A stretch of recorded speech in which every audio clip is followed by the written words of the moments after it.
Hello everyone, मेरा नाम है साहिल बारवी और आपने सही थंबनेल देखा। मैं हाउस प्रॉपर्टी का रिवीजन करवाने ही आया हूँ और वो भी प्रोविजंस के डिटेल्ड कॉन्सेप्चुअल रिविजंस, जिससे बहुत मदद होगा अगर आप इसको इम्प्लीमेंट करोगे।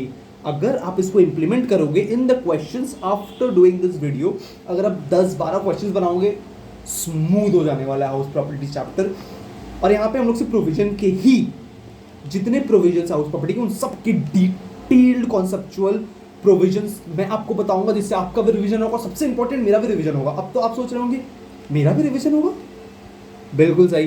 पहले मैं अपना इंट्रो देता हूँ। आई एम साहिल बारवी और मैं एक सीए इंटर स्टूडेंट हूँ जिसका अटेम्प्ट नवंबर 24 में है। आई पास दिस फाउंडेशन और अभी I am just doing my classes. तो अभी हम लोग के पास इतना कुछ है ना करने के लिए, भाई ये होमवर्क करना है, क्लास जाना है, होमवर्क करना है, क्लास जाना है, भाई टाइम नहीं मिलता रिवाइज करने का। तो इसीलिए मैं ये वीडियो लेके आया। 15 मिनट में पूरा मक्खन, पूरा सपाट एकदम रिविजन हो जाने वाला है, ठीक है। तो विदाउट वेस्टिंग एनी टाइम, और मैं बता भी दूँ भाई, देख लो मैं यहाँ पे सब कुछ खोल के रखा हूँ कि मैं कोई भी कॉन्सेप्ट मिस ना करूँ, कि कोई भी भाई अपना 15 मिनट दे रहा है, ऑब्वियस बात है, understand the value of time, ठीक है। तो जो भी अपना 15 मिनट दे रहा है ना, वो वेस्ट ना हो इन एनी मैनर पॉसिबल, ठीक है। तो अभी हम लोग पूरा डिटेल रिविजन करेंगे। उसके लिए मैंने मेरा जो हैंड रिटन नोट्स है ना, जो क्लास में मैंने लिखा था, जो हमें लिखाया गया था, वो मैंने सब कुछ रखा है सामने, जिससे कुछ ना छूटे। तो without wasting any time, let's begin, okay. तो वेलकम। तो सबसे पहले मैं बताता हूँ हाउस प्रॉपर्टी। हाउस प्रॉपर्टी बहुत इंपॉर्टेंट चैप्टर है, जैसे क्लास में बताया कि ये बहुत स्कोरिंग चैप्टर है, ठीक है। तो सबसे पहले हाउस प्रॉपर्टी का जो चार्जिंग सेक्शन है, चार्जिंग सेक्शन मतलब ये बताता है कि हम लोग किस कंडीशन में टैक्स ले सकते हैं, इस प्रॉपर्टी से टैक्स ले सकता है गवर्नमेंट, क्या कंडीशन है, वो है चार्जिंग सेक्शन, ठीक है। अब चार्जिंग सेक्शन सेक्शन 22 है हाउस प्रॉपर्टी का, और चार्जिंग सेक्शन में 3 पॉइंट है, ठीक है। पहला पॉइंट है there should be a house property. अब सबसे पहले समझते हैं हाउस प्रॉपर्टी क्या है। पहला चीज, तो इस चैप्टर का नाम हाउस प्रॉपर्टी नहीं, इस चैप्टर का नाम है house property and land appurtenant to it. What do you mean by appurtenant? Land attached to it, मतलब अगर तुम्हारा एक बिल्डिंग है, उसके आसपास लैंड है, सटा हुआ लैंड है, हाँ, तो वो भी हाउस प्रॉपर्टी का उसमें कंसिडर हुआ होगा। अगर तुम हाउस प्रॉपर्टी को रेंट पे देते हो, उस लैंड को अलग से रेंट पे देते हो, तो वो दोनों मिला के टैक्सेबल होने वाला है। लेकिन अगर यहाँ पे एक लैंड है 1 किलोमीटर दूर, एक और लैंड है, अरे ये दोनों अलग हो गया, अरे सटा थोड़ी है, अपेरेंट मतलब सटा होना चाहिए, 4 दीवारों से घिरा होना चाहिए, ठीक है। सबसे पहला हाउस प्रॉपर्टी, ये पूरा मैं बता रहा हूँ ना, मक्खन जैसा होने वाला है, ठीक है। दूसरा, it should not B use for the purpose of business. क्यों? क्योंकि अगर भाई ये बिजनेस के लिए यूज हो जाता तो ये पीजीबीपी में क्यों नहीं जाएगा, ये यहाँ क्यों आएगा? नॉर्मल सा बात है, ठीक है। और अगर क्वालिटी का थोड़ा दिक्कत हो ना, तो सॉरी, एक सस्ता सा फोन है, उसी से रिकॉर्ड कर रहा हो, तो क्वालिटी का तो दिक्कत आने ही वाला है, ओके। तो 2 कंडीशन मैंने क्या बोले चार्जिंग सेक्शन में, there must be house property, should not be used for business. Third कि एक तुम जो भी हो, जिसका भी हाउस प्रॉपर्टी है, he must be the owner होना जरूरी है। ओनर में डीम नॉर्मल लीगल ओनर हो सकता है, मतलब वो तुम्हारा ही घर है। डीम्ड ओनर हो सकता है, इसका मतलब गवर्नमेंट मान रहा है कि तुम ओनर है। और बेनिफिशियल ओनर भी हो सकता है। बेनिफिशियल ओनर का सेक्शन है 27। तो बेनिफिशियल ओनर क्या होता है? एग्जाम्पल के लिए मैं हूं, मेरा एक भाई है, एग्जाम्पल प्रथम, एक्चुअली मेरा कजन भाई है, ठीक है। अब मैं रहता हूँ भाई दुबई में सारा टाइम, मैं रहता हूँ रशिया में, वो गलत नहीं सोचने का, ठीक है, नॉर्मल सा बात है। मैं रहता हूँ रशिया में, अब मेरा भाई को मैं बोला तू इसको यूज़ कर, सब कुछ तू कर, अब रेंट उसको मिल रहा है, लेकिन हाउस प्रॉपर्टी किसका है? लीगल ओनर तो मैं हूँ, लेकिन यहाँ पे बेनिफिशियल ओनर कौन है? मेरा भाई, क्योंकि रेंट किसको मिल रहा है? उस हाउस प्रॉपर्टी उसको। तो यहाँ पे गवर्नमेंट बोलेगा तू गया ना दुबई, तू बाढ़ में जा, तेरे को टैक्स मिल रहा है ना प्रथम, इधर पैसा दे, क्योंकि बेनिफिशियल ओनर वो है, समझ आया? तो ये 3 है। चार्जिंग सेक्शन में वापस रिपीट करता हूँ, हाउस प्रॉपर्टी होना चाहिए, एक ओनर होना चाहिए, ओनर में डीम, लीगल और बेनिफिशियल ओनर भी हो सकता है। Third is it should not B use for the purpose of business, ठीक है। अब मैं यहाँ पे कुछ इंपॉर्टेंट पॉइंट बताऊंगा जो याद रखना बहुत जरूरी है। अगर तुम्हारा हाउस प्रॉपर्टी है और वो फॉरेन में है और उससे तुमको इनकम मिल रहा है, तो गवर्नमेंट बोला पैसा दे, इनकम हुआ ना हाउस प्रॉपर्टी से, पैसा दे, ठीक है। उसके बाद अब हम लोग आते हैं कि टैक्स किसके ऊपर होता है? टैक्स होता है एनुअल वैल्यू के ऊपर, क्रॉस एनुअल वैल्यू के ऊपर टैक्स होता है। अब क्रॉस एनुअल वैल्यू निकालते कैसे? एक्चुअली उसके बाद भी प्रोसेस है, लेकिन मैं बताता हूँ ग्रॉस एनुअल वैल्यू क्या होता है। भाई बताओ ये ग्रॉस एनुअल वैल्यू क्या होता है। ग्रॉस एनुअल वैल्यू निकालने के दो तरीके होते हैं, जो हाउस प्रॉपर्टी पड़ा उन्हीं के लिए रिवीजन में पहले बता देता हूँ, इससे तभी वो मेरे से कनेक्ट कर पाएंगे, ठीक है। अब ग्रॉस एनुअल वैल्यू निकालने का तरीका होता है AR ER, दोनों को कंपेयर करना है। AR क्या है? Actual rent received. मैं वापस बोल रहा हूँ एक्चुअल रेंट रिसीव्ड। अब मेरे को अगर मेरा एक हाउस प्रॉपर्टी है जिसका रेंट 10,000 करके है और मैं उसको पूरी 1 साल के लिए लेट आउट किया तो मेरे को 1,20,000 रुपये मिलने वाली है, तो वो मेरा हो गया एक्चुअल रेंट रिसीव्ड। लेकिन अगर मेरा हाउस प्रॉपर्टी है और मैंने उसको 12 महीने के लिए लेट आउट किया था 10,000 पर मंथ, लेकिन मेरे को रेंट जो मिला वो सिर्फ 10 महीने के लिए ही मिला है, बाकी तो मेरा अरे वो दिया ही नहीं रे मेरा बाबा, वो भाग गया। भागा क्या? वो मेरे को बोला मैं इधर ही बैठूंगा, तेरे को जो उखाड़ने को उखाड़ ले, मैं नहीं देने वाला रेंट, ठीक है। तो ये हो गया अनरियलाइज्ड रेंट। तो ये जो अनरियलाइज्ड रेंट रहता है ना, ये माइनस होता है, क्योंकि ये रेंट मेरे को मिला नहीं तो इसके ऊपर मैं टैक्स क्यों दूंगा गवर्नमेंट को, नॉर्मल सा बात है। तो अनरियलाइज्ड रेंट को माइनस करते हैं actual rent received minus unrealised rent करके, जो ARR एक्चुअल रेंट रिसीव्ड आने वाला है। लेकिन अब यहाँ पे आता है रूल 4, ठीक है। रूल 4 क्या बोलता है कि अनरियलाइज्ड रेंट जो है तुम तभी माइनस करोगे अगर तुम ये 4 कंडीशन सेटिस्फाई करते हो। सबसे पहले बोनाफाइड टेनेंट होना चाहिए, मतलब अग्रीमेंट होना चाहिए। दूसरा चीज, you must have told the tenant और you must have vacated the tenant from that property. अगर मेरा ये एक प्रॉपर्टी है, ठीक है, यहाँ पे वो बंदा ऐसे रहता था, मैं बोला मैं पैसा नहीं देगा, ठीक है, मैं बोला तू निकल, अगर मैं उसको निकाल दिया तभी मैं उसको अनरियलाइज्ड रेंट माइनस कर सकूंगा। थर्ड कंडीशन ये है कि मैंने उसको निकाला और मैंने प्लान करके निकाला, भाई तू यहाँ से निकल, मैं गवर्नमेंट को बोलूँगा पैसा नहीं मिला तो मैं टैक्स घंटा भी नहीं दूंगा। तो गवर्नमेंट ये चीज़ समझा, गवर्नमेंट बोला ना तेरे इस प्रॉपर्टी में होना चाहिए, अगर तेरा यहाँ प्रॉपर्टी है तो वो वाला जो पर्टिकुलर टेनेंट है ना जो तेरा पैसा मारा वो दूसरे प्रॉपर्टी में भी नहीं होना चाहिए, ठीक है, तीसरा कंडीशन। और चौथा कंडीशन है तुमने लीगल प्रोसीडिंग्स स्टार्ट कर दिया है। लीगल प्रोसीडिंग मतलब तुमने नोटिस वगैरह भेजना उसको स्टार्ट कर दिया है। 4 कंडीशन। रूल 4 क्या बोलता है? अनरियलाइज्ड रेंट तुम तभी माइनस करोगे जब ये 4 चीज सेटिस्फाई होता है।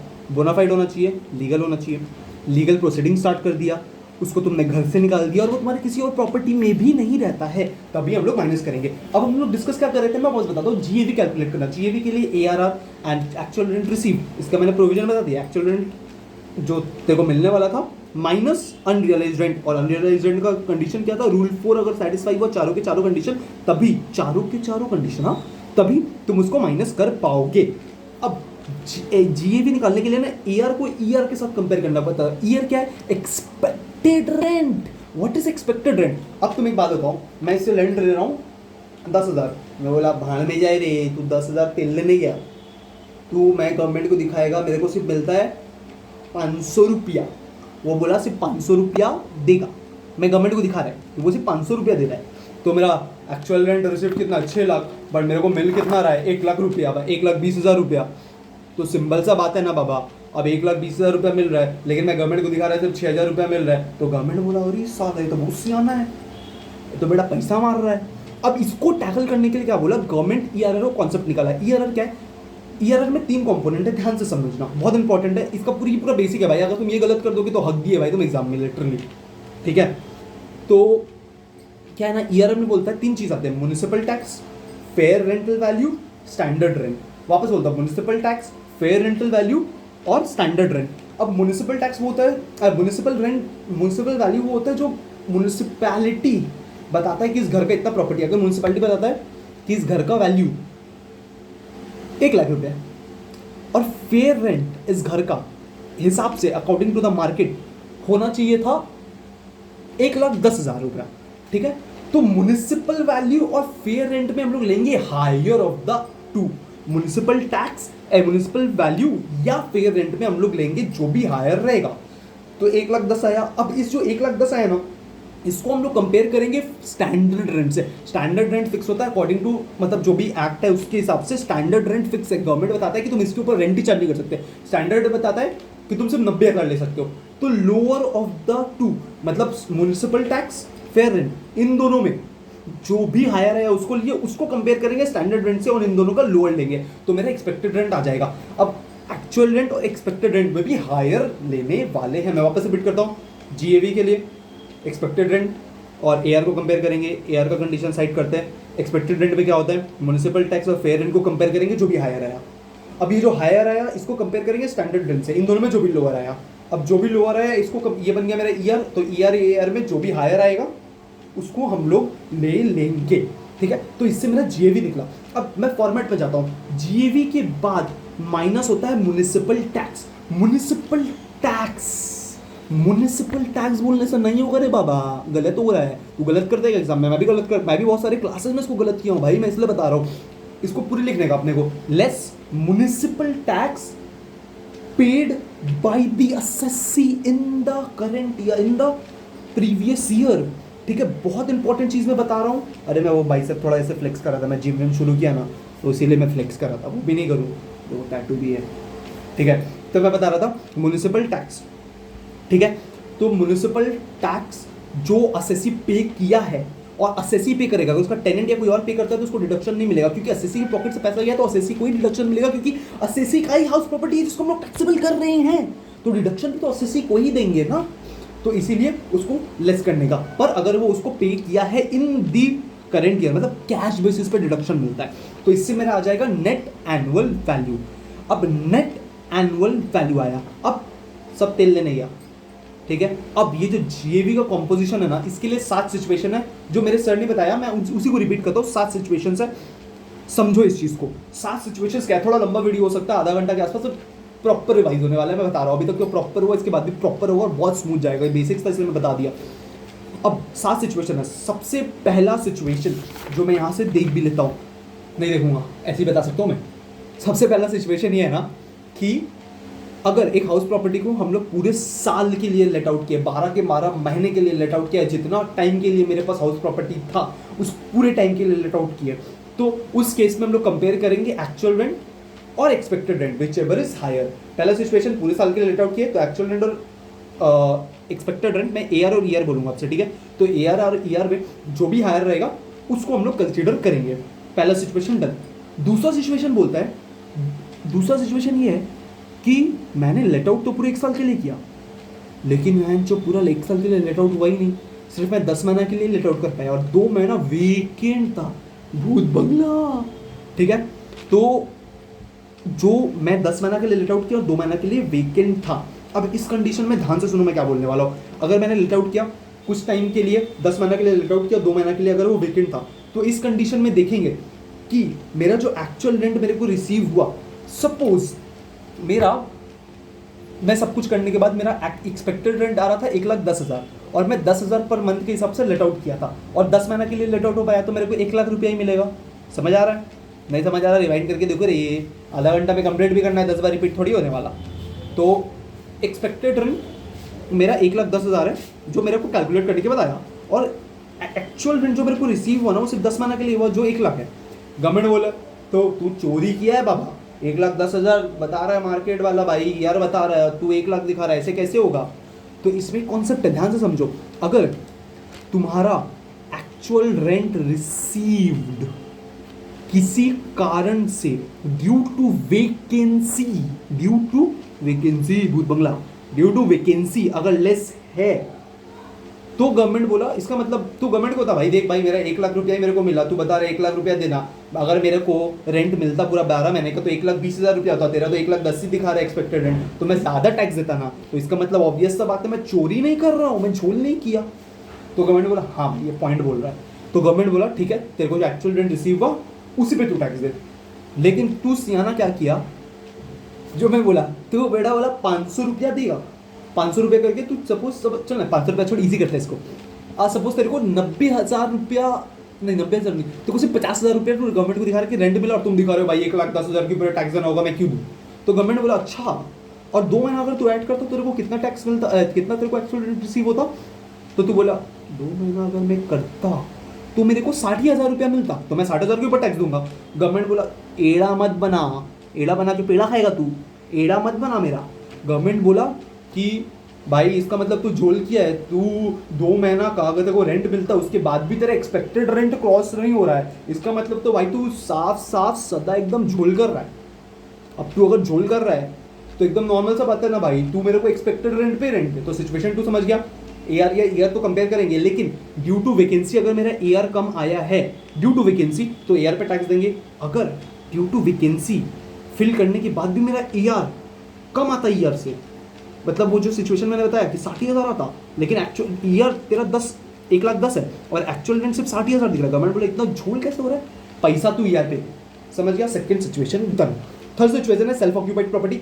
सेल्फ ऑक्यूपाइड प्रॉपर्टी के केस में NAV नहीं लाता है, GAV gross annual value minus municipal tax paid by the assessee during the PY previous year, तो करके मेरा NAV आता है, नेट एनुअल वैल्यू।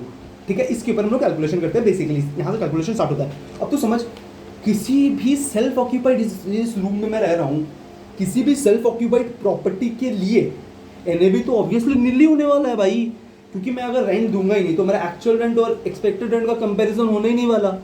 अगर होने ही नहीं वाला तो म्युनिसिपल टैक्स माइनस करने का कोई फायदा ही नहीं है। क्यों मैं म्युनिसिपल टैक्स माइनस करूं जब मेरे को एक्चुअल रेंट ER और AR मेरा होने ही नहीं वाला, क्योंकि मैं उस प्रॉपर्टी को लेट आउट करने नहीं वाला हूँ, क्योंकि मैं उसमें खुद रह रहा हूँ, तो मेरा NAV नील आने वाला है। वेरी इंपॉर्टेंट, इस चीज़ को याद रखना, इस पर बहुत गलतियाँ होता है। मैंने रिसेंटली स्टार्टिंग पे ना 1-2 सम पे से फट से गलती कर दिया था, मैंने ध्यान ही नहीं दिया कि सेल्फ ऑक्यूपाइड प्रॉपर्टी है, तो इसलिए मैं बता रहा हूँ मेरी गलतियों को। ठीक है, तो इसको गलती मत करना। थर्ड सिचुएशन है कि कुछ पार्ट के लिए 10 महीना के लिए सपोज तूने उसको रेंट पे दिया था और 2 महीना तू खुद रहा उस घर पे, इस घर को, इस रूम को मैंने 10 महीने के लिए रेंट पे दिया और 10 महीना मैं खुद रहा इधर। तो इस केस में हम लोग कंपेयर करेंगे AR और ER को नॉर्मली, हायर जो भी रहेगा। इस केस में मैं जनरली बताता हूँ, इतना एड़ा चाली करने का ही नहीं रे बाबा, ER जनरली हायर रहेगा क्योंकि एक्सपेक्टेड रेंट हमेशा हायर रहेगा, प्रोवाइडेड रेंट का फिगर भी वैसा हो। रेंट का फिगर हायर है तो ऑब्वियसली AR हायर आने वाला है ना, लेकिन अगर रेंट का फिगर हायर नहीं है तो ER ही आएगा। ठीक है, तो इसको तुम लोग देख लेना करके। ठीक है, फोर्थ सिचुएशन है, मैं देख लेता हूं एक बार। फोर्थ सिचुएशन है deem to be let out. Deem to be let out क्या है रे बाबा? गवर्नमेंट बोला, मैं बोला गवर्नमेंट मेरे पास 5 प्रॉपर्टी है और मैं सियाना हूँ, मैंने 5 को लेट आउट किया है, लेकिन मैं गवर्नमेंट बोलूँ मेरा 5 प्रॉपर्टी है, एक पे भी टैक्स नहीं देगा। गवर्नमेंट बोला क्यों? मैं बोला क्योंकि मैं इधर रह रहा है बाबा। तो गवर्नमेंट बोला नहीं, इधर लोगों के पास रहने के लिए घर नहीं और तू बेटा 5 को 5 सेल्फ ऑक्यूपाइड दिखा रहा है, ऐसा नहीं चलेगा। गवर्नमेंट बोला कि तुम्हारे पास अगर कोई भी 2 हाउस प्रॉपर्टी है, कोई भी 2 हाउस प्रॉपर्टी है तो वो सेल्फ ऑक्यूपाइड माना जाएगा, उसके सिवा बाकी जितने भी प्रॉपर्टीज होंगे उनको हम लोग डीम्ड मान लिया जाएगा कि लेट आउट है। अब जब मान लिया जाएगा तो उस केस में हम लोग कैलकुलेट करेंगे GAV को AR या ER whichever is higher. Fifth situation done. Six situation बहुत इंपॉर्टेंट है। अगर एक property is held as stock in trade, accounts का नॉलेज से बताओ स्टॉक इन ट्रेड का मतलब क्या होता है? स्टॉक लेन देन वाला, इन ट्रेड मतलब in business. Stock in trade यहाँ पे बेसिकली बात हो रहा है रियल एस्टेट एजेंट या प्रमोटर, जिनका बेसिक काम है घर बनाओ घर बेचो, घर बनाओ घर बेचो। ठीक है, तो जिनका ये काम है उनके लिए बोला गया कि ठीक है भाई। अब मैं सियाना में क्या बोला, मैं सब कुछ बता रहा हूँ, ठीक है, कि क्यों ये प्रोविजन आया, मैं ये सब भी बता दिया अगर तुम लोगों ने ध्यान दिया होगा तो। और ऐसा मेरा मैं खुद कुछ नहीं जानता, मैंने खुद सीखा है, वही मैं बता रहा हूँ। ठीक है, तो उस पर क्या है ना कि गवर्नमेंट बोला कि CC मिलता है। एक CC क्या होता है ना, मैं बता देता हूँ, completion certificate. What is completion certificate? Completion certificate वो होता है ना जो बताता है कि ऑथेंटिकेट करता है कि ये बिल्डिंग सही है, प्रॉपर है, कंप्लीट हो गया है, इसको अब तुम बेच सकते हो। ठीक है, तो गवर्नमेंट बोला कि जिस साल तेरे को CC मिलेगा at the end of financial, मतलब मेरे को CC अगर मिला एग्जांपल के लिए 6 मई को, तो from the end of the financial year, मतलब 6 मई 2022 को मिला, मैं देखना शुरू करूंगा मेरा जो 2 साल का मेरे को गवर्नमेंट टाइम देगा कि उस 2 साल में सेल्फ ऑक्यूपाइड बन, कोई टैक्स नहीं देने का जरूरत है, इंजॉय। ठीक है, तो सपोज 6 मई 2022 को मेरा कंप्लीशन सर्टिफिकेट आया, तो मेरा जो 2 साल काउंट होना शुरू होगा ना वो होगा 31 मार्च या तू बोल 1 अप्रैल 2023, नेक्स्ट ईयर, कमिंग ईयर से पीछे नहीं जाना। जिस साल मिला उसके बाद वाले फाइनेंशियल ईयर से 2 साल काउंट होगा और उस 2 साल में गवर्नमेंट बोला तू लेट आउट कर, सेल कर, तेरे को जो करने का है कर, पर तेरे पास प्रॉपर्टी नहीं रहनी चाहिए। अगर तेरे पास प्रॉपर्टी रहा तो मैं मान लूंगा deem to be let out, वही प्रोविजन लगेगा AR ER whichever is higher. 7 वाला बहुत इंपॉर्टेंट है। 7 बोलता है कि एक हाउस प्रॉपर्टी है, ये मेरा मुंह, लेट आउट, सेल्फ ऑक्यूपाइड। ठीक है बोल रहा है बे, अबे ऐसा होता है भाई, तू समझ। दिल्ली वैली में मैं देखा हूँ, जनरली यहाँ पे भी होता है कि एक घर है तेरा, फर्स्ट फ्लोर तू रहता है, second floor tenant, third floor tenant, ठीक है। तो इसका मतलब क्या हुआ कि तू रह भी रहा है और उसको लेट आउट भी किया हुआ है। तो इस केस में प्रपोर्शन निकालना होगा, इसमें बहुत इंपॉर्टेंट है, तुम समझो। सेल्फ ऑक्यूपाइड का एनएवी मिल आता है और बाकियों का तो कैलकुलेट करना पड़ा है एज पर द सिचुएशन, ठीक है। तो अगर हम लोग लेट आउट किए हैं तो उस पर हम लोग को देखना पड़ेगा। जब लेट आउट किया है तो उसका तो नॉर्मल कैलकुलेशन है, कोई दिक्कत नहीं, लेकिन जो पार्ट सेल्फ ऑक्यूपाइड है ना, उसका एनएवी नहीं लाने वाला है। तो इस केस में हम लोग क्या करेंगे, जो भी ईआर आएगा, ईआर फाइनल ईआर आएगा ना, उसको अगर मैं इसको 50-50 प्रोपोर्शन में बांटा हूँ ना, तो म्युनिसिपल टैक्स भी 50 के लिए लिया जाएगा, इस पोर्शन के लिए ही दिया जाएगा। ईआर भी जब कैलकुलेट करेंगे ना, तो ईआर जो आया सपोज 1 लाख, लेकिन ये तो पूरे हाउस का दिया रहता है ना, municipal tax fair and standard rate पूरे हाउस का दिया रहता है, लेकिन पूरे हाउस का नहीं लेना, क्योंकि लेट आउट कितना हुआ इतना, इसको तो घंटा फर्क नहीं पड़ता, क्योंकि इसका एनएवी ही नहीं है। एनएवी नहीं है तो जीएवी कैलकुलेट करने की जरूरत ही नहीं है, ग्रॉस एनुअल वैल्यू कैलकुलेट नहीं करना होगा। तो यार तेल लेने गया, यहाँ वाला पार्ट को 50% अगर मैं लेट आउट किया तो मेरा जो ईआर आया उसका 50% लेना है, लेकिन एक्चुअल रेंट जो रिसीव है वो थोड़ी पूरी प्रॉपर्टी के लिए आया, तो वो तो नॉर्मल इस पार्ट के लिए ही है, तो इसको नॉर्मल पूरा लेंगे। लेकिन जो मेरा ईआर आएगा ना, उसको सिर्फ इस पार्ट के लिए ही लेना पड़ेगा। सेम अगर इंटरेस्ट ऑन बोरोड कैपिटल भी जो आएगा ना, इसके लिए अलग लेंगे, जो भी टोटल आया प्रपोर्शन में डिवाइड कर देंगे। 50-50 है तो 50-50 डिवाइड कर देंगे, 40% लेट आउट, 60% लेट आउट, 40% मेरे पास है, तो 40-60 के रेशियो में डिवाइड कर देंगे। ये 7 सिचुएशन है। अगर इस 7 सिचुएशन में तुम लोग अपने इस सबको डिराइव कर लोगे ना, तो जीएवी एनएवी अगर ऐसे करके नोट बना लोगे जैसे मैंने खुद भी बनाया हुआ है, तो वो बहुत ईजी हो जाएगा, बहुत ईजी होने वाला है, ठीक है।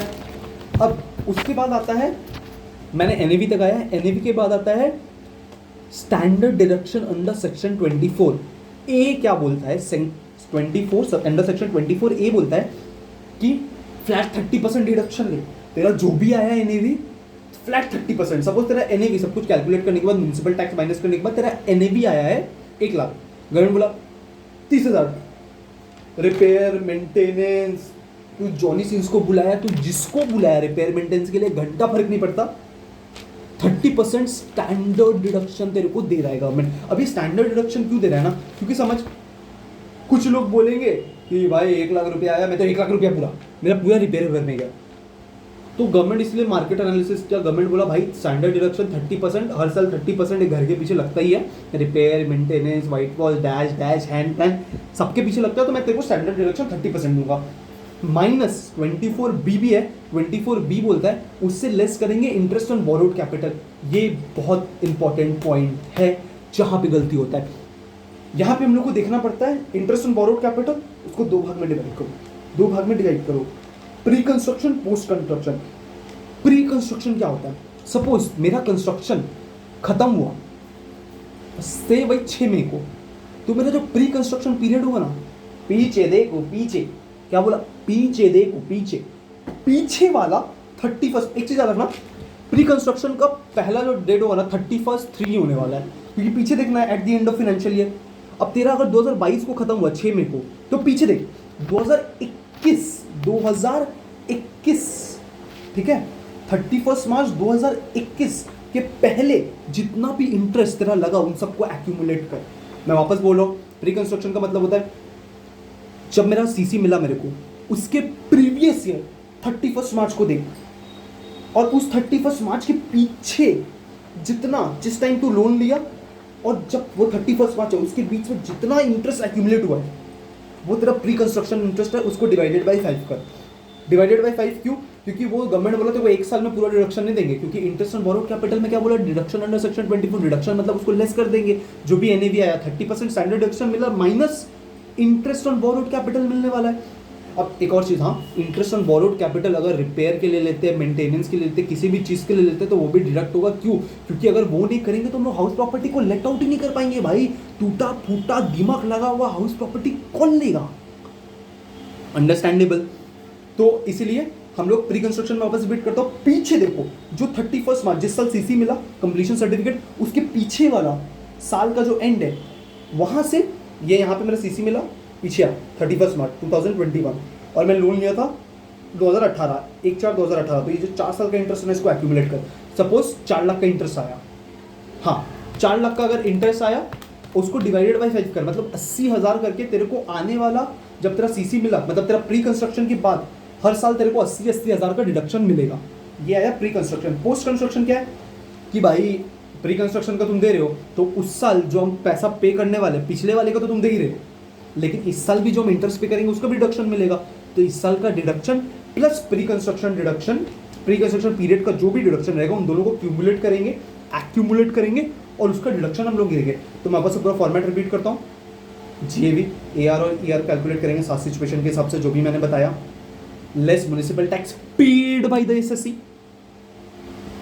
एनएवी आया, सेल्फ ऑक्यूपाइड प्रॉपर्टी के लिए एनएवी निल होता है क्योंकि वो दोनों होता ही नहीं, क्योंकि हम देंगे ही नहीं तो आएगा कहाँ से, लेकिन नॉर्मल प्रॉपर्टी की बात हो रहा है। उसके बाद डिडक्शन अंडर सेक्शन 24, उसके अंदर सबसे पहला ए क्या बोलता है, स्टैंडर्ड डिडक्शन। जो भी एनएवी आया 30% उसका फ्लैट डिडक्शन तेरे को। बी बोलता है interest and borrowed capital. Interest and borrowed capital pre construction, post construction. Pre construction period में क्या होगा, सॉरी प्री कंस्ट्रक्शन पीरियड में क्या होगा, प्री कंस्ट्रक्शन पीछे देखेंगे जो भी पीछे वाला 31 मार्च रहने वाला है, उसके बाद यहाँ पे आया कंप्लीशन सर्टिफिकेट, यहाँ पे आए हम लोग, यहाँ से 4 साल का जो मैं 2018 में मेरे को लोन मिला था 4 साल का इंटरेस्ट एक्यूमुलेट करेंगे डिवाइडेड बाय 5। तो उसके बाद पोस्ट प्री कंस्ट्रक्शन के बाद जितना साल हम लोग इंटरेस्ट पे करेंगे वो प्लस जो इस साल का इंटरेस्ट है वो दोनों को मिला के हम लोग को रिडक्शन मिल जाएगा। इससे मेरा income under the head house property आ जाएगा। ओके, तो मैंने मोस्ट इंपॉर्टेंट चीज़ों को हाँ कवर कर लिया है और मैंने ये भी बता दिया कि जो भी मेरा फॉरेन में हाउस प्रॉपर्टी अगर रहा तो उसका इंटरेस्ट, उसका जो मेरे को टैक्स पे मिलेगा उसका भी डिडक्शन मेरे को मिल जाएगा। एक और चीज़, अगर मेरा सेल्फ ऑक्यूपाइड प्रॉपर्टी है तो उसके लिए भी मेरे को इंटरेस्ट ऑन बोरोड, एनएवी तो नहीं लाया, उसके बाद स्टैंडर्ड डिडक्शन 30% नहीं मिलेगा कि जीरो के ऊपर क्या तेरे को 30% मिलेगा, लेकिन 24B मिलेगा क्योंकि अगर मैं सेल्फ ऑक्यूपाइड प्रॉपर्टी है और उसके ऊपर मैं लोन लिया और उसका इंटरेस्ट पे कर रहा हूँ तो भाई ऑब्वियस सा बात है मेरे को डिडक्शन तो चाहिए। तू डिडक्शन दे रहा तो दे, तो गवर्नमेंट बोला हाँ ठीक है तुमको डिडक्शन देंगे। तो इसका मतलब क्या हुआ, सेल्फ ऑक्यूपाइड प्रॉपर्टी के केस में मेरा जो income from house property will always be negative if we are paying an interest on borrowed capital.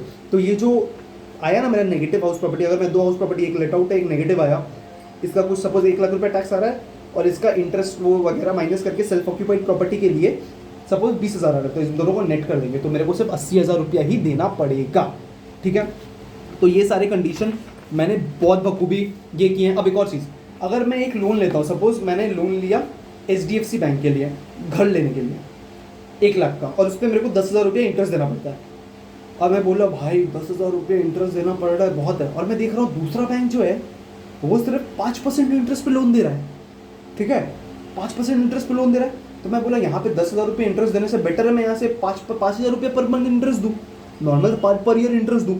तो मैं अगर एक हाउस प्रॉपर्टी खरीदने के लिए एक लोन लिया था और उस लोन को चुकाने के लिए एक नया लोन लेता हूँ, ओरिजिनल लोन को चुकाने के लिए एक नया लोन लेता हूँ, तो गवर्नमेंट बोला इसके जो नया लोन लिया उसके ऊपर जो तुमको इंटरेस्ट लगेगा एज अ डिडक्शन हम तुमको अलाउ करेंगे, क्योंकि डायरेक्टली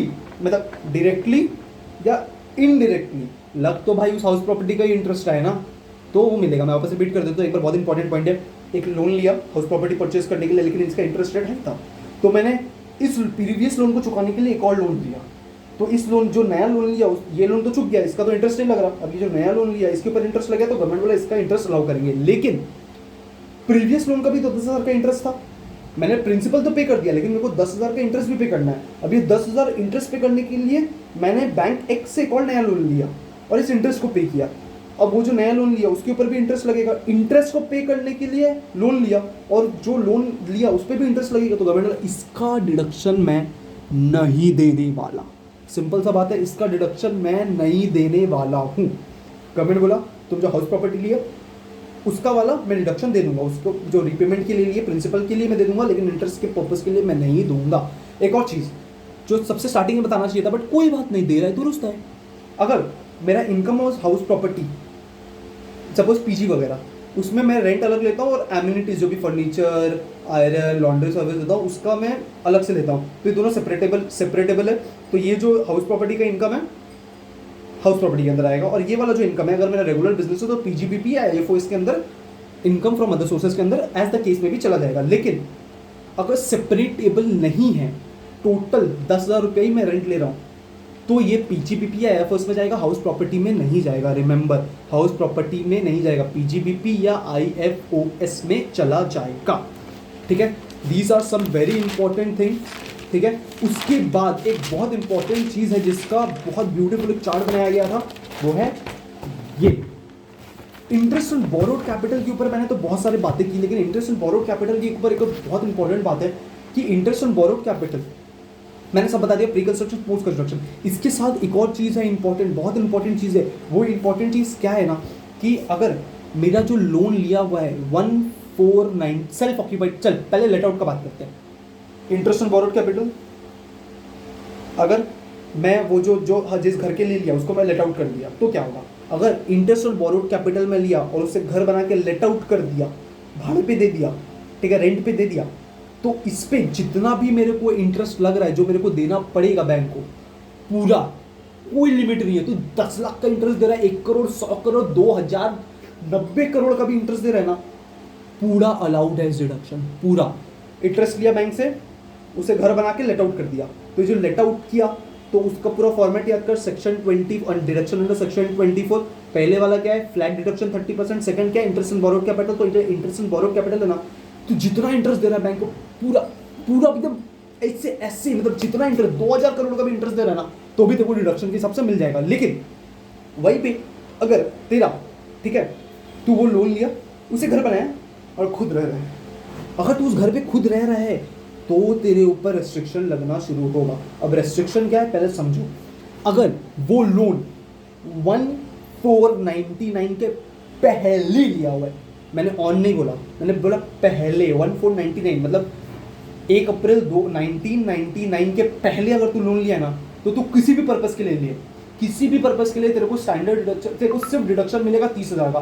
तो अगर 10 लाख का भी इंटरेस्ट पे कर रहा है ना, तेरे को सिर्फ 30,000 का ही डिडक्शन मिलेगा, उससे 1% ज़्यादा नहीं देगा गवर्नमेंट। ठीक है, लेकिन अगर वही लोन 1/4/1999, 1 अप्रैल 1999 को ऑन 1 अप्रैल 1999 या उसके बाद लिया गया है, तो गवर्नमेंट बोला ठीक है, इस पे मैं तेरे को डिडक्शन देगा मैक्सिमम 2 लाख या 30,000।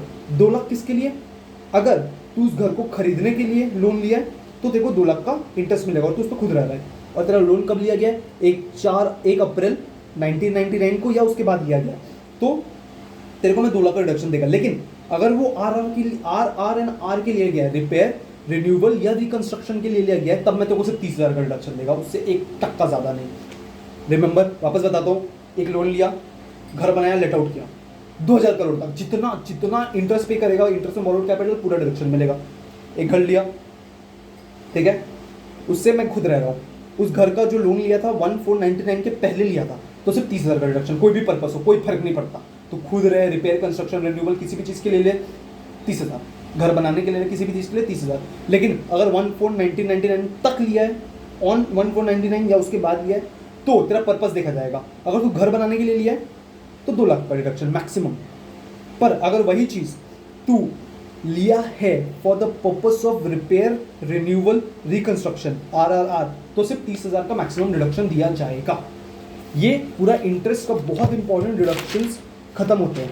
उसके बाद मैं एक बात बताता हूँ, अगर तुम्हारा कोई भी अनरियलाइज रेंट है या एरियर्स इन रेंट है जो तुमको नहीं मिला, वो बंदा मार के चला गया, अरे क्या बोल रहे हो, मार के चला गया मतलब रेंट मार के चला गया, अरे बाबा रेंट मार के चला गया, ठीक है, तो वो जो बंदा तुम्हारा रेंट मार के गया या फिर वो एरियर्स कर दिया, अब तुम बोले भाई वो क्या 2002 में मेरा रेंट मारा था, वो घंटा देगा, जिंदा भी है कि नहीं मेरे को क्या, ऑब्वियस बात है भाई, कितना 21 साल हो गया, थोड़ी जिंदा होगा। पर वो बंदा आ जाता है, बोलता साहिल पैसा, बहुत पैसा कमाया, ले तेरा रेंट, मेरे मुंह पे फेंका, मैं बोला मैं बहुत खुश, मैं बोला अरे ऐसा कैसे हो गया। तो मैं वापस बताता हूँ, अगर अनरियलाइज रेंट है ना, अनरियलाइज रेंट का या एरियर्स का, अगर मेरे को पैसा जिस साल मिला ना, गवर्नमेंट बोला पैसा मिला ना, पैसा दे। गवर्नमेंट बोला तेरे को जिस साल पैसा मिला, ठीक है, उस साल एक और चीज़ तेरे साथ होगा, जिस साल तेरे को पैसा मिला उस साल तेरे को स्टैंडर्ड डिडक्शन नहीं मिलेगा, क्योंकि अगर उस साल मिला होता तेरे को 30% का फ्लैट स्टैंडर्ड डिडक्शन मिलता ना भाई। तो गवर्नमेंट बोला अगर मैं तेरे से टैक्स ले रहा हूँ तो मैं तेरे को स्टैंडर्ड डिडक्शन भी दूंगा, समझ आ रहा है। तो गवर्नमेंट बोला तेरे को उस साल का पैसा मिला तो 30% इस साल भी तू ले सकता है, क्योंकि उस साल भी तेरे को 30% मिलता, तो आज के दिन भी मैं तेरे को 30% स्टैंडर्ड डिडक्शन देगा फ्लैट 24A के अंदर, अंडर सेक्शन 24A के अंदर, ठीक है। थर्ड बहुत इंपॉर्टेंट चीज़ है, ये सम अभी रिसेंटली मैंने किया और मैं गलती किया, उसके बाद मेरे को फट से रियलाइज हुआ कि भाई ये गलती कैसे हो गया, ये तो नहीं होना चाहिए। एक चीज़ याद रखना, अगर इसका जो हेडिंग है ना वो है ट्रीटमेंट ऑफ इनकम फ्रॉम को-ओनर। अगर कोई को-ओनर है, सपोज मैं और मेरी, छोड़ यार मेरी है ही नहीं तो मैं क्या, मेरी हंसो मत, मेरी है नहीं, ठीक है, इसलिए मैं एग्जांपल लेना चुभेगा मेरे को। तो मैं और मेरा मतलब मेरा भाई, सपोज मैं और मेरा भाई एक प्रथम है, ठीक है, मैं और मेरा भाई एक घर ओन करते हैं, को-ओनर्स हैं, ठीक है। अब हम लोग इंटरेस्ट लोन लेंगे और उस घर पे हम लोग ही रहते हैं, सेल्फ ऑक्यूपाइड भी है, क्या बोला, लेट आउट नहीं बोला मैं बोला सेल्फ ऑक्यूपाइड है वो घर, ठीक है। अगर वो घर सेल्फ ऑक्यूपाइड है, ठीक है, अगर वो घर सेल्फ ऑक्यूपाइड है तो गवर्नमेंट बोला, तो देखो एनएवी तो नहीं लाने वाला है सेल्फ ऑक्यूपाइड के लिए, मैंने स्टार्टिंग में बताया, क्योंकि हम लोग रेंट देने म्यूनिसिपल टैक्स माइनस होने का सवाल ही नहीं होता, तो एनएवी नहीं लाया। लेकिन 30% स्टैंडर्ड डिडक्शन मिलेगा, जीरो पे क्या 30% लोगे, लेकिन इंटरेस्ट ऑन बोरोड कैपिटल तो लगेगा, मैंने बताया, अगर वो घर हम लोग लोन पे लेके बनाए हैं। तो suppose interest on borrowed capital maximum 30,000 तक का ही मिलेगा सेल्फ ऑक्यूपाइड प्रॉपर्टी के लिए, ठीक है। एग्जांपल ले ले, 30,000 मानते हैं या 2 लाख, जो भी पर्पस रहेगा, आरआरआर के लिए, रिपेयर रिन्यूअल रिकंस्ट्रक्शन के लिए 30,000, वरना 2 लाख। और लोन का पर्पस भी देखा, मतलब लोन का डेट भी देखा जाएगा, 1499 के पहले है या 1499 को है या उसके बाद है, तो वो भी देखा जाएगा। लेकिन मैं मानता हूँ अभी 2 लाख या 30,000 का, मैं मानता हूँ बाद में लिया गया है लोन 1499 या उसके बाद लिया गया है, तो 2 लाख या 30,000 का डिडक्शन मिलेगा ऐसा केस में भी। तो गवर्नमेंट बोला साहिल तेरे को कितना मिल रहा है, मैं सपोज रिपेयर रिकंस्ट्रक्शन और रिन्यूअल के लिए दिया ये वाला घर का लोन, ठीक है, तो 30,000 का डिडक्शन मिलेगा। तो गवर्नमेंट बोला तेरे को 30,000 का घर डिडक्शन मिलेगा, क्योंकि कौन है, गवर्नमेंट को बोलना चाहिए था कि तुम लोग दोनों को ही 30,000 का डिडक्शन मिलेगा, टोटल ओवरऑल दोनों को मिला के 30,000 का। गवर्नमेंट बोला नहीं, गवर्नमेंट भाई क्या अच्छा काम किया, बोला गवर्नमेंट बोला पैसा दे, ऐसा नहीं बोला, लेना भाई हम लोग है ना, वी आर देयर। गवर्नमेंट पहली बार बोला भाई तेरे को 30,000 का मिलेगा, प्लस तेरा जो कोनर है उसको भी 30,000 का, मतलब दोनों को इंडिविजुअल लिमिट्स, दोनों को इंडिविजुअली 30,000 का लिमिट मिलने वाला है भाई सेल्फ ऑक्यूपाइड प्रॉपर्टी के ऊपर। मतलब अगर कोनर है तो, अगर मैं यहाँ पे हूँ, मेरा भाई, मेरा एक और प्रॉपर्टी है रशिया क्यों आता है भाई, गोवा में, और वो भी सेल्फ ऑक्यूपाइड है, क्योंकि 2 प्रॉपर्टी मैंने बताया सेल्फ ऑक्यूपाइड रख सकते हैं, उस पर भी इंटरेस्ट लगता है, तो उस पर तो मिलेगा इंटरेस्ट, और इस पर भी मेरे को दिया जाएगा 30,000 का, और उस पर भी मेरे को दिया जाएगा। पर एक चीज़ बहुत इंपॉर्टेंट है, सेल्फ ऑक्यूपाइड प्रॉपर्टी के केस में maximum deduction that one assessee can take, एक assessee maximum deduction of 2 lakh ही ले सकता है सेल्फ ऑक्यूपाइड के केस में। 1 रुपया ज़्यादा, तुम्हारा 10 प्रॉपर्टी भी है ना, उस पर अगर तुम इंटरेस्ट दे रहे हो ना 10 लाख, लेकिन तुमको सिर्फ मिलेगा 2 लाख का सेल्फ ऑक्यूपाइड प्रॉपर्टी के लिए। 2 प्रॉपर्टी है तो 2 ही प्रॉपर्टी सेल्फ ऑक्यूपाइड हो सकता है, ऑब्वियस बात है। तो 2 प्रॉपर्टी के लिए सिर्फ 10 लाख तक का ही, सिर्फ 10 लाख तक का ही डिडक्शन मिला जाएगा, उससे 1 रुपया, सॉरी क्या बोल रहा हूँ मैं, सिर्फ 2 लाख का ही डिडक्शन, सॉरी सिर्फ 2 लाख का ही डिडक्शन मिलेगा, उससे 1 रुपया ज़्यादा नहीं मिलेगा पर असेसी। लेकिन इस केस में सेल्फ ऑक्यूपाइड के केस में सिर्फ 30,000 पूरे घर को नहीं मिला, उसको ओनर के केस में मेरा भाई को भी मिला, ये इसको भी मिला, ऑगी को भी मिला, ठीक है, और मेरे को भी मिला, ठीक है, मैं अपने भाई को ऑगी बोला, ठीक है, तो उसको भी मिला 30,000 का और मेरे को भी मिला। ये कुछ बहुत इंपॉर्टेंट प्रोविजंस थे, और अगर इसको हम लोग अप्लाई करेंगे ना भाई फोड़ दोगे। अगर इसके बाद, मैं पहले बता रहा हूँ, ये सब करने से नहीं होगा, इसके बाद तुम्हें क्वेश्चंस भी करने पड़ेंगे, ठीक है। अच्छा हाँ, एक और चीज़, अगर म्यूनिसिपल जो मेरा जो ये होता है ना इंटरेस्ट ऑन बोरोड कैपिटल, वो अक्रूवल बेसिस पे मिलता है। मैं अपना इंटरेस्ट बैंक को दिया नहीं दिया, डिफ़ॉल्ट कर दिया, उससे कोई फ़र्क नहीं पड़ता। मेरा अगर इस साल अक्रू हो गया है, राइट टू पे हो गया है बैंक को, तो मेरे को डिडक्शन मिल जाएगा। लेकिन मैंने क्या बोला, म्यूनिसिपल टैक्स के केस में उल्टा है, म्यूनिसिपल टैक्स के केस में कैश बेसिस। अगर सपोज एग्जांपल के लिए मैंने लास्ट 4 साल का पे नहीं किया था, 10 साल का पे नहीं किया था, और इस साल आके मैंने सबका 1-1 हज़ार करके 10,000 रुपया प्लस इस साल का 11,000 रुपया पे कर दिया, तो मेरे को पूरा 11,000 का डिडक्शन मिलेगा। लास्ट ईयर का भी जितना मैंने नहीं पे किया उसका भी मिलेगा, इस साल का तो मिलेगा ही मिलेगा, मतलब कैश बेसिस पे जितना मैं पे करूँगा मिलेगा। लेकिन एक एक्सेप्शन है कि अगर मैं एडवांस पेमेंट करता हूँ, आने वाले 10 साल का भी मैं 10,000 रुपया पे कर देता हूँ, उसका डिडक्शन नहीं मिलेगा। आने पिछले साल जितना नहीं दिया उसको इस साल पे किया, डिडक्शन ले लो। एडवांस पेमेंट किया, नहीं मिलेगा। और इंटरेस्ट के केस में क्या बोला, अक्रूवल बेसिस पे मिलेगा, पे किया नहीं किया उससे गवर्नमेंट को घंटा फर्क नहीं पड़ता है, ठीक है। तो ये कुछ बहुत इंपॉर्टेंट प्रोविजंस थे जो मैंने बहुत तगड़े तरीके से बता दिए। इसके सिवा और कुछ ज़्यादा है नहीं, मैं देख लेता हूँ एक बार फिर भी, अगर मैंने कुछ 1 सेकंड मेरे को दो। Self occupied let out property, deemed ownership मैंने ये भी बता दिया। अच्छा हाँ, एक और चीज़ है, डीम्ड ओनरशिप क्या है, ये बहुत इंपॉर्टेंट है, मतलब ये एग्जाम के एक दिन पहले देखने वाला पॉइंट है भाई। डीम्ड ओनर सेक्शन 27 मैंने जो बताया, बेनिफिशियल ओनर वाला केस बता दिया। मेरा भाई रहता है, मैं दुबई में रहता हूँ, उसको रेंट मिल रहा है तो उसको ओनर मान लिया और वही टैक्स देगा। अगर सपोज मैंने टैक्स प्लानिंग के पर्पज़ के लिए, मेरी वाइफ तो है नहीं, सपोज जो भी होगी सुंदरी होगी, अच्छी होगी ऑब्वियस, ठीक है, उसको मैंने अपना हाउस प्रॉपर्टी ट्रांसफर कर दिया, उसका कोई इनकम नहीं था, ठीक है, तो 2.5 लाख के नीचे तो उसको वो नहीं लगेगा, ठीक है। तो अब 2.5 लाख के नीचे नहीं लगने वाला, तो मैं उसको बोला तू ले 1,20,000 आता है तो टैक्स नहीं देना पड़ेगा। गवर्नमेंट बोला एक सेकंड, यहाँ टैक्स प्लानिंग चल रहा है, डीम्ड ओनर मान उसको, टैक्स नहीं, टैक्स दे रहे मेरे को ही ओनर माना जाएगा, भले वो ओनर है, मैं ट्रांसफर कर दिया उसके नाम पे, लेकिन बोला ये टैक्स प्लानिंग है, पैसा दे। वही सही, मैंने अपने माइनर चाइल्ड के नाम पे पेमेंट मतलब ट्रांसफर कर दिया हाउस प्रॉपर्टी, और गवर्नमेंट देखा अरे साले तो टैक्स प्लानिंग कर रही से, मामा इधर आओ, तुम इधर आओ, फट से इधर आओ, टैक्स दो, डीम्ड ओनर। ये 2 केसेस बहुत इंपॉर्टेंट है, ठीक है। कोऑपरेटिव सोसाइटी के केस में क्या है ना कि सपोज मैं कोऑपरेटिव सोसाइटी में रहता हूँ, बड़ा एकदम तगड़ा 2-3 करोड़ का घर लिया, मैं लूँगा भाई, लेने वाला हूँ मैं, ठीक है, देख लेना, मैं लूँगा, सपोज मैं लिया और मैं उस पर रह रहा हूँ, तो और मैं उसको लेट आउट कर दिया, तो गवर्नमेंट ने तू लेट आउट किया ना, पैसा दे। मैं बोला मैं पैसा नहीं दूंगा, पैसा कोऑपरेटिव सोसाइटी देगा। चल ना छोड़, मैं लेट आउट नहीं किया, सॉरी, कोऑपरेटिव सोसाइटी मेरे को रेंट पे दिया और उसका रेंट सपोज 1 लाख रुपये पर मंथ है। अरे तगड़ा करता भाई, क्या बोल रहे हो, तगड़ा करता, तो मेरे को लेट आउट किया और उसको इनकम आ रहा है, तो गवर्नमेंट मेरे को हेलो पैसा दे पैसा। मैं बोला मैं को क्यों दूँ, कोऑपरेटिव सोसाइटी मैं उसको रेंट दे रहा हूँ, वो तेरे को पैसा देगा, समझ आया। सपोज मैंने इस प्रॉपर्टी को सबलेट कर दिया और मेरे को इनकम आ रहा है, मैं पैसा नहीं दूंगा, कोऑपरेटिव सोसाइटी पैसा देगा for the rent which I am giving, not the subletter. जो मैं दे रहा हूँ कोऑपरेटिव सोसाइटी को, उसके ऊपर वो टैक्स पे करेगा। अच्छा हाँ, एक और चीज़, सबलेटिंग का कॉन्सेप्ट बता देता हूँ। मैं, मेरी बीवी, उसकी बेस्ट फ्रेंड जो नहीं होनी चाहिए, ठीक है, तो मैं अपनी बीवी को रेंट पे दिया, हाँ मैं दिया, मेरे को पैसा से प्यार है, ठीक है, मैं अपनी बीवी को रेंट पे दिया और वो किसी और को सबलेट कर दी, तो मेरे को जो इनकम मेरी बीवी से मिलेगा ना वो टैक्सेबल होगा, लेकिन उसको जो इससे इनकम मिलेगा ना उस पर मेरे ऊपर टैक्स नहीं होगा, उसके ऊपर वो समझेगी, वो उसका कंसर्न है, ठीक है।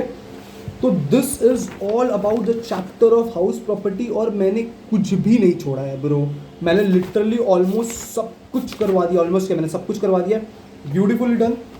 That's it for today. Hope थोड़ा लंबा हो गया video, I am really sorry, 40 minute का हो गया, कहाँ आधा घंटा बोला तो 40 मिनट हो गया, कोई बात नहीं। आई मेक श्योर तुम इसको इंप्लीमेंट करो, क्वेश्चंस पे 10-12 क्वेश्चंस करो, मक्खन हो जाएगा मक्खन, और जितने मैंने इंपॉर्टेंट पॉइंट्स बोले ना उन सबको बहुत ध्यान से सुनो। That's all. Subscribe to my channel, अच्छा लगे तो एक लाइक कर देना और कमेंट करना कि व्हाट कैन आई इंप्रूव। देखो कैमरा क्वालिटी के सिवा मैं घंटा इंप्रूव नहीं कर सकता, पैसे नहीं है भाई, कहाँ से इंप्रूव करूँ, तो 2 मैं कर लूँगा, आईफोन लूँगा, आईफोन 15 लूँगा, 2 लाख रुपया दूँ। अरे वो आ रहा है रे 179 159 और 1 पता नहीं वो क्या बोलते हैं उसको, वो 256 GB या 512 वाले का 179 है, जो भी तेल लेने गया। लाइक करो, सब्सक्राइब करो, कमेंट करो, अच्छा लगा मस्ट वॉच, शेयर। और ये बहुत इंपॉर्टेंट चीज़ है भाई, तुम इसको एग्जाम के पहले नहीं देख पाओगे 4 मिनट, अभी तुम देख लोगे ना, संडे वनडे जितना भी टाइम मिलता है पूरा तगड़ा रिवाइज हो जाएगा तगड़ा रिवाइज हो जाएगा और पूरा मतलब मक्खन जैसा हो जाएगा, ठीक है। That's it for today. Sahil Barvi signing off, best of luck.